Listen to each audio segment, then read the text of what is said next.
방통위 상임위원회 민주당 추천 몫으로 최민희 전 의원을 추천하겠다고 합니다. 뼛속부터 편파적인 이런 인사를 방송의 공정성과 중립성을 심의하는 방송통신위원회 상임위원으로 추천한 것은 이재명 대표에 대한 방탄과 옹호의 대가로밖에 볼 수 없습니다. 온갖 정책 실패에도 불구하고 장악된 방송으로 근근히 유지해 오다가 정권을 잃었음에도 불구하고 민주당이 계속해서 방송 장악하고 유지해 가려는 노력이 물불을 가리지 않고 있습니다. 지난주 가방위에서 방송법 개정안을 본회의에 직회부 한 건을 일반 강행 처리했을 뿐만 아니라 이번에는 방통위 상임위원회 민주당 추천 몫으로 최민희 전 의원을 추천하겠다고 합니다. 최민희 전 의원은 민주언론운동 시민연합 출신으로 그동안 부적절한 언행으로 여러 차례 말썽을 일으키고 국민으로부터 눈을 찌푸리게 한 일이 여러 번 있었습니다.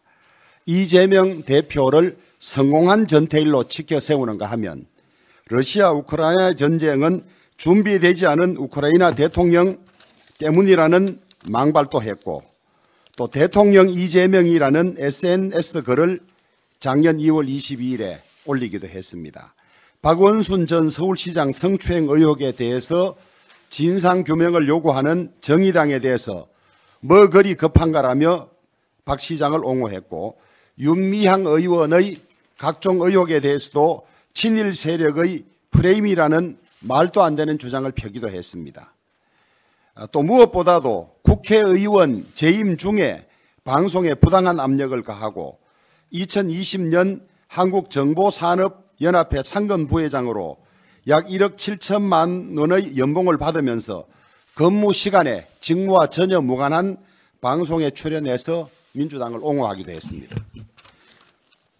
뼛속부터 편파적인 이런 인사를 방송의 공정성과 중립성을 심의하는 방송통신위원회 상임위원으로 추천한 것은 이재명 대표에 대한 방탄과 옹호의 대가로밖에 볼 수 없습니다. 그렇지 않아도 지금 국민들은 언론노조, 민언련 등의 특정 세력에 장악된 방송 환경에 대해서 커다란 불신과 불만을 가지고 있습니다. 민주당이 방송을 장악하려 할수록 방송에 대한 국민의 신뢰는 더 낮아질 것입니다. 민주당은 우리 당이 추천했던 이재봉 교수에 대한 진실과 화해를 위한 과거사위원을 사소한 이유로 부결시켰습니다.